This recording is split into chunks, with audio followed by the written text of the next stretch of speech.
اعوذ باللہ من الشیطان الرجیم بسم اللہ الرحمن الرحیم وقال الذین کفروا لن نؤمن بهذا القرآن ولا بالذی بین یدیہ ولو تری اذ الظالمون موقوفون عند ربهم یرجع بعضهم الی بعض القول یقول الذین استضعفوا للذین استکبروا لولا انتم لکنا مؤمنین قال الذین استکبروا للذین استضعفوا انحن صددناکم عن الہدی بعد اذ جاءکم بل کنتم مجرمین وقال الذین استضعفوا للذین استکبروا بل مکر اللیل والنہار استأمروننا ان نکفر باللہ ونجعل له اندادا واسروا الندامۃ لما رأوا العذاب وجعلنا الاغلال فی اعناق الذین کفروا هل یجزون الا ما كانوا يعملون وما ارسلنا من قریۃ من نذیر الا قال مترفوها انا بما ارسلتم به کافرون وقالوا نحن اکثر اموالا واولادا وما نحن بمعذبین قل ان ربی یبسط الرزق لمن یشاء ویقدر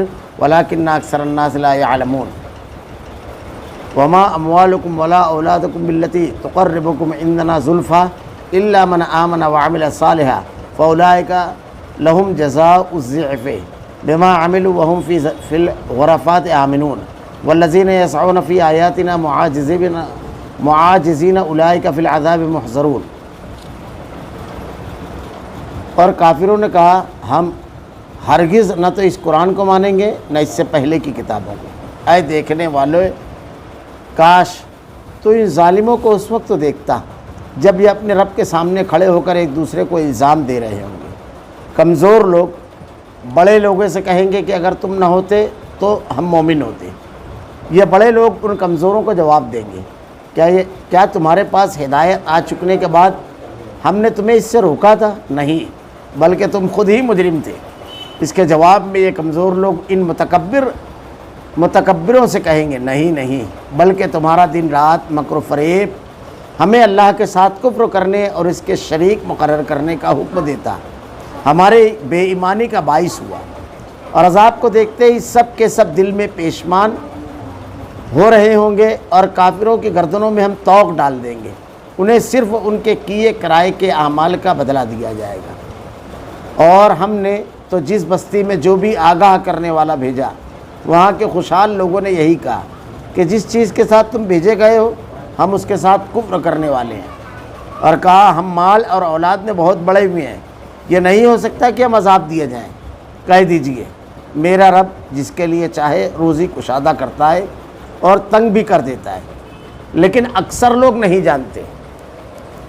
اور تمہارے مال اور اولاد ایسے نہیں ہیں کہ تمہیں ہمارے پاس مرتبوں سے قریب کر دیں۔ ہاں، جو ایمان لائیں اور نیک عمل کریں ان کے لیے ان کے اعمال کا دوہرا اجر ہے، اور بے خوف ہو کر بہشتوں کے بالا خانوں میں رہیں گے۔ اور جو لوگ ہماری آیتوں کے مقابلے کی تگ و دو میں لگے رہتے ہیں یہی ہیں جو عذاب میں حاضر کیے جائیں گے۔ وقال الذین کفروا لن نؤمن بهذا القرآن ولا بالذی بین یدیہ، اور کافروں نے کہا ہم ہرگز نہ تو اس قرآن کو مانیں گے نہ اس سے پہلے کی کتاب۔ اللہ رب العالمین نے ایک مسلسل انسانی تاریخ جو ہے اور اللہ کے نبی صلی اللہ علیہ وسلم کا دور اور قیامت تک کے جو انسان آئیں گے، اس میں جو باطل لوگ ہیں جو حق نہیں قبول کرنے والے ہیں ان کے مزاج اور ان کے الفاظ اور ان کی باتوں کو پیش کر رہا ہے کہ جب ان کے سامنے اللہ کے کلام کی آیتیں تلاوت کی جاتی ہے کہ اللہ رب العالمین نے یہ بیان فرمایا، تو اس کا ایک طریقہ تو نہیں ماننے کا یہ ہوتا ہے کہ کھلا انکار۔ جیسے قوم شعیب، قوم صالح کے واقعات میں یہ چیز موجود ہے کہ جب ان انبیاء کرام کے سامنے اس قوم کے سردار لوگ آئے، بڑے لوگ آئے، تو یہ بڑوں کا تذکرہ اتنی وضاحت سے اس لیے اللہ رب العالمین کرتا ہے کہ ان کے گرد کچھ لوگ رہتے ہیں جو ان کو اپنا بڑا اور سردار مانتے ہیں۔ جب نہ یہ بڑے اور سردار بنتے ہیں تو ان کی ہاں میں ہاں ملاتے ہیں اور ان کا صحیح اور غلط دونوں کے لیے صحیح ہوتا ہے، یہ چیز ہوتی ہے۔ تو یہ بڑے لوگ جب کسی چیز کا انکار کرتے ہیں تو ان کے ماننے والے معتقدین بھی، اور بعض مرتبہ تو یہ بہت زیادہ زور میں ہوتے ہیں، جیسے ہمارے بزرگ کہتے تھے کہ پتیلی سے زیادہ کبھی کبھی جو اس میں چمچ چلتا ہے وہ زیادہ گرم ہو جاتا ہے، تو ان کا معاملہ کبھی کبھی ایسا بھی ہو جاتا ہے۔ تو ایک طریقہ انکار کا تو یہ کہ انبیاء کرام کو ان لوگوں نے کہا ہم نہیں مانتے تمہاری ہدایت کو، نعوذ باللہ استغفر اللہ، ہم نہیں مانتے. ایک یہ ہوا سیدھا سیدھا انبیاء سے خطاب کیا. کبھی یہ ہوتا ہے کہ اللہ کا کلام کسی کے سامنے پیش کیا جائے اور وہ انا میں آ کر کے کہے نہیں میں نہیں مانوں گا, نہیں یہ بات نہیں ہے. ایک طریقہ یہ ہوا. یہ دو سیدھے انکار کی دو شکلیں. ایک شکل یہ ہوتی ہے کہ ایک آدمی کے سامنے کلام الہی پیش کیا جاتا ہے, نبی کی حدیث پیش کی جاتی ہے, اللہ کی ہدایت, لیکن انکار کیسے کرتا ہے؟ یہ بات ہے آج تک تو ہم نے سنا نہیں. اللہ کے بندے تجھ کو اللہ کی ہدایت سنائی جا رہی ہے, تو نے تو اپنے باپ دادا کے اقوال سنے, تو نے تو رسم و رواج سنا, تو نے تو آج تک کے لوگوں کی بات سنی ہے, اور اب کہہ رہا ہے میں نے سنا نہیں. بھلا ایسا اگر ہوگا تو یہ لوگ کیوں ایسا کریں گے؟ یہ انکار کے طریقے ہیں سب الگ الگ, اور اسی کے درجات ہیں. جیسے اللہ نے بیان فرمایا نا, کفر کے بھی درجے ہیں, انکار کے بھی درجات ہیں, یہ سب اس کی شکلیں ہیں قرآن کے انکار کی. تو ایک طریقہ یہ ہوتا ہے کہ آدمی 100 سوالات کھڑا کرے, پخ نکالے اور اس بات کا انکار کرے, یعنی اس کو نہ مانے. اصل چیز یہ ہوتی ہے اس کی مرکزی نگاہ کہاں ہونا چاہیے. سمع و طاعت کرنے والے ماننے والوں کی مرکزی نگاہ یہ ہوتی ہے اللہ کا پیغام, اللہ رب العالمین کے مبعوث کردہ بنائے ہوئے نبی کی بات. اب مجھ کو کسی کی بات نہیں دیکھنا ہے, کیونکہ ہو سکتا ہے ان تک یہ بات نہ پہنچی ہو سکتا ہے ان کے علموں میں نہ ہو سکتا ہے ان کو نہ سمجھ میں آئی ہو.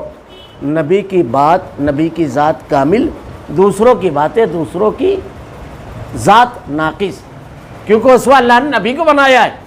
تو اللہ کی بات جب آ جائے تو سمع و طاعت جس کے اندر رہتی ہے وہ آمنا صدقنا کہتا ہے, اور جس کے اندر سمع و طاعت نہیں رہتی ہے اس کا معاملہ 100 باتیں آدمی کے دماغ میں ڈالتا ہے. جیسے اللہ کے نبی صلی اللہ علیہ وسلم کی جب وفات ہوئی تو پہلی چیز جو سب سے اٹھی, حضرت عمر رضی اللہ تعالیٰ عنہ, یہ خبر جب پہنچی تو اللہ کے نبی صلی اللہ علیہ وسلم سے جو محبت صحابہ کرام کی تھی, اس محبت کی وجہ سے لوگوں کی کیفیت بالکل بدل گئی. اور اسی میں کچھ لوگوں نے جھوٹے قصے بھی بیان کیے ہیں. آج ہی میں دیکھ رہا تھا تو یہ کیے کہ حضرت بلال حبشی رضی اللہ تعالیٰ عنہ نے اس کے بعد اذان نہیں دی. ایک روز اللہ معاف کیجیے گا, ایک روز اللہ کے نبی صلی اللہ علیہ وسلم سے بہت زیادہ محبت تھی, اذان نہیں دی, پھر بعد میں ایک روز دی. تو وہ سب تفصیل بیان کی جاتے ہیں. تو کہتے ہیں کہ اللہ کے نبی کی زندگی میں ایک مرتبہ آپ نے اذان نہیں دی. جب آپ نے اذان دینی تھی تو سورج ہی نہیں نکلا. لوگ پریشان ہوئے, اللہ کے نبی سے آ کر کے کہا, تو سورج نے کہا کہ میں روزانہ اللہ کی عرش کے نیچے سجدہ کرتا ہوں اور 2 اذانیں مجھ کو ملتی ہے بلال کی, میں نے نہیں سنی. تو سورج ہی نہیں نکلا. ایک واقعہ حضرت علی رضی اللہ تعالیٰ عنہ کا ایسے ہی جھوٹا بیان کیا جاتا ہے, حالانکہ کسی کی اذان اور نماز سے سورج نہیں رکتا ہے. اللہ کے رسول صلی اللہ علیہ وسلم غزوہ احزاب میں آپ نے عصر کی نماز نہیں پڑھی, اتنا شدید حملہ تھا, اور ظہر کا بھی ایسا معاملہ ملتا ہے. سورج غروب ہو گیا. حضرت عمر رضی اللہ تعالیٰ عنہ کہتے ہیں اللہ کے نبی سے, اللہ کے رسول ہم جس مقام پر تھے وہاں اتنا شدید حملہ تھا کہ بالکل غروب کے قریب ہم نے عصر کی نماز پڑھی. تو اللہ کے نبی نے کہا ابھی تو میں نے بھی نہیں پڑھی, میں تو ابھی بھی نہیں پڑھا ہوں. پھر بعد میں آپ نے سب نے, تو نبی کے لیے نہیں رک رہا ہے یہ سورج. اور لوگوں نے جھوٹے واقعات, خیر بات ذرا تو دوسری طرف چلی جائے گی. تو اللہ کے نبی کی جب وفات ہوئی تو حضرت عمر رضی اللہ تعالیٰ عنہ نے تلوار نکال لی اور کہا کہ اگر کوئی یہ کہے گا کہ اللہ کے رسول کی وفات ہو گئی ہے تو میں اسے قتل کر دوں گا. آپ حضرت عیسیٰ علیہ السلام کی طرح آسمان پر گئے ہیں, اور ابھی واپس آ کر اپنے ان لوگوں کا جو یہ کہہ رہے ہیں اور جو اپنے ان کے مخالفین ہیں ان کا منہ بند کر دیں گے. کوئی کہہ نہیں رہا تھا. حضرت ابوبکر صدیق رضی اللہ تعالیٰ عنہ ممبر پہ کھڑے ہوئے, آپ نے ایک بلیغ خطبہ دیا اور قرآن کی آیت پڑھی 4 پارے کی, وما محمد اللہ رسول قد خلت من قبلہ الرسل افإن مات أو قتل انقلبتم على أعقابكم. اور پھر اس کے بعد ارشاد فرمایا من کان یعبد محمدا فإن محمدا قد مات, جو محمد صلی اللہ علیہ وسلم پر ایمان رکھتا ہے وہ جان لے کہ محمد صلی اللہ علیہ وسلم کو موت آ چکی ہے, وفات ہو چکی ہے آپ کی. حضرت ابوبکر صدیق رضی اللہ تعالیٰ عنہ. اب یہاں کسی نے نہیں کہا کہ حضرت عمر رضی اللہ تعالیٰ عنہ کہہ رہے ہیں کہ تلوار سے مار دوں گا. آپ کی تو اتنی فضیلت ہے کہ اللہ کے نبی نے آپ کو کہا ہے کہ ان کی مثال موسیٰ کی طرح ہے, جس گلی سے گزر جائے شیطان بھاگ جاتا ہے. اللہ رب العالمین نے آپ کے فیصلوں کی تائید میں قرآن میں آیتیں نازل فرمائی، اللہ رب العالمین نے اپنے نبی کی زبان اقدس سے ان کے جنتی ہونے کی بشارت دی، تو کیا ان کو نہیں سمجھ رہا ہے؟ کسی نے نہیں کہا۔ اصل میں حضرت عمر رضی اللہ تعالیٰ عنہ کی شخصیت بہت قداور ہے، بہت قابل احترام ہے، بہت اللہ رب العالمین کے دین کی زبردست خدمت کرنے والے ہیں، لیکن ان سب سے بڑا اللہ کا پیغام ہے، ہر ذات سے بڑا۔ یہ صحابہ اکرام کو سمجھتا تھا، یہ تمیز بہت ضروری ہے۔ آپ شخصیات کے سامنے نبی کو اگر رکھیں تو نبی کی بات اللہ کے پیغام سے بڑھ کر کے کون ہے؟ موازنے کا یہ طریقہ ہوتا ہے، اور جس دل میں ایمان دھڑکتا ہے، جہاں سمع و طاعت ہے، وہ اس انداز میں کہتے ہیں۔ اسی کو اللہ نے کہا قُلْ إِنْ كَانَ آبَاؤُكُمْ وَأَبْنَاؤُكُمْ وَإِخْوَانُكُمْ وَأَزْوَاجُكُمْ وَعَشِيرَتُكُمْ وَأَمْوَالٌ اقْتَرَفْتُمُوهَا وَتِجَارَةً تَخْشَوْنَ كَسَادَهَا وَمَسَاكِنَ تَرْضَوْنَهَا أَحَبَّ إِلَيْكُم مِّنَ اللَّهِ وَرَسُولِهِ وَجِهَادٍ فِي سَبِيلِهِ فَتَرَبَّصُوا حَتَّىٰ يَأْتِيَ اللَّهُ بِأَمْرِهِ وَاللَّهُ لَا يَهْدِي الْقَوْمَ الْفَاسِقِينَ۔ 9 محبتیں بتائی ہیں۔ اصل میں ہر محبت کا ایک پیمانہ اللہ نے بتایا ہے۔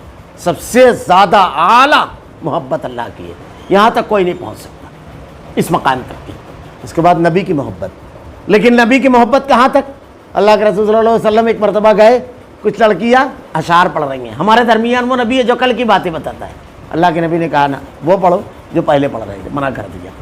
کسی نے کہا اللہ کے رسول کے بارے میں جو آپ چاہیں اللہ چاہے، اللہ کے نبی نے کہا جعلتنی للہ ندا، مجھ کو اللہ کے برابر کر رہے ہو؟ کہا وہ اکیلا اللہ چاہے، جو اکیلا اللہ چاہے یہ۔ تو اللہ کے نبی صلی اللہ علیہ وسلم نے فوراً بتایا یہ پیمانہ ہے، اس سے آگے نہیں لے جانا۔ یہ انسانوں میں سب سے زیادہ محبت محمد الرسول اللہ صلی اللہ علیہ وسلم سے، پھر اس کے بعد والدین کی محبت، لیکن والدین کی محبت کی حد بتا دی۔ حالانکہ والدین کے بارے میں کیا ہے قرآن میں کہ والدین کا نافرمان اللہ کا نافرمان ہے، کیونکہ اللہ نے والدین کے بارے میں کہا اف لکما ولا تنہرہما وقل لہما قولا کریما، ان کو بھی نہ کرو، یہ مقام اور مرتبہ ہے۔ اور اللہ تعالیٰ نے کہا قل تعالوا واتلوا ما حرم ربکم علیکم الا تشرکوا بہ شیئا، اللہ نے بتا دیا جائے تم پر کیا حرام کیا ہے، والدین کی نافرمانی حرام کیا ہے۔ لیکن کیا کہا اللہ نے وَإِن جَاهَدَاكَ عَلَىٰ أَن تُشْرِكَ مَا لَيْسَ لَكَ بِهِ عِلْمٌ فَلَا تُطِعْهُمَا وَصَاحِبْهُمَا فِي الدُّنْيَا مَعْرُوفًا، کہ دنیا کے بارے میں اگر وہ کوئی بات کہیں تو مانو، لیکن اگر شرکوں کی تعلیم دے میں تو یہ طے کر دیا ان کا بھی مقام محبت اور مرتبہ کہ عقیدے میں دین میں ان کی بات نہیں چلے گی، یہ بس یہیں تک ہے۔ ہر محبت کا ایک مقام ہے، ہر شخصیت کا ایک مقام ہے۔ ہمارے یہاں جو انسانی طبقات مختلف قسم کی خرابیوں عقیدے اور عمل کی مبتلا ہوتے ہیں، یہی پیمانہ ان کا بگڑ جاتا ہے۔ اور سب سے اچھا پیمانہ اس میں کس کا ہوتا ہے جانتے ہو؟ ایمان والوں کا، مومن کا۔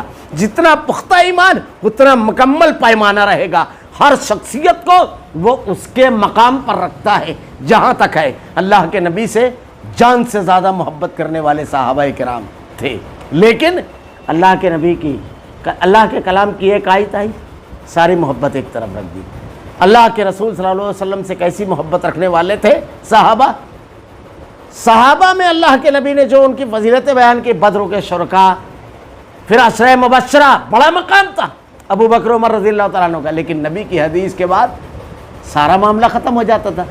محبت کا مقام، پیمانہ اور چیزوں کو صحیح ڈھنگ سے ایمان کی بنیاد پر آدمی ناپتا ہے، ورنہ پھر جاہلوں کی طرح کیا کرتا ہے، حدیث رسول آئی قربان کر دیا، کلام الہی آیا قربان نہیں۔ ہمارے بڑوں نے یہ کہا ہے، انہوں نے بھی قرآن پڑھا ہے، وہ بھی سمجھے ہوں گے، 100 توجیحات کر کے قرآن کو قربان کر دے گا۔ اور ایمان جب ہوتا ہے، رب کا کلام آیا، اب شخصیت کو وہ 100 توجیح کر کے قربان کرے گا۔ انہوں نے پڑھا نہیں ہوگا، ہو سکتا ہے ان کے ذہن میں نہ ہو سکتا ہے ان کے سامنے یہ بات نہ ہو سکتا ہے یہ بات کہنے میں وہ چوک گئے ہوں، 100 توجیحات کر کے قرآن کو بچاتا ہے۔ یہ چیز ہے۔ تو انکار یہ بہت خطرناک چیز ہے۔ کس پیمانے کا انکار ہے؟ یہ شکلیں ہیں، کسی بھی پیمانے کا انکار درست نہیں ہے۔ اللہ نے کہا وہ لوگ کہتے تھے، اچھا اس میں بڑے ہی لوگ کہتے ہیں جو بحث کرتے ہیں وہی لوگ کہتے ہیں۔ اب سنو، اللہ تعالیٰ ان کا انجام بتا رہا ہے۔ جو یہاں دنیا میں بہت زیادہ بڑی بڑی بات کر رہے ہیں نا، 100 دلیلیں دے رہے ہیں، سنو ان کا انجام کیا ہوگا۔ وَلَوْ تَرَىٰ إِذِ الظَّالِمُونَ مَوْقُوفُونَ عِندَ رَبِّهِمْ يَرْجِعُ بَعْضُهُمْ إِلَىٰ بَعْضِ الْقَوْلِ يَقُولُ الَّذِينَ اسْتُضْعَفُوا لِلَّذِينَ اسْتَكْبَرُوا لَوْلَا أَنتُمْ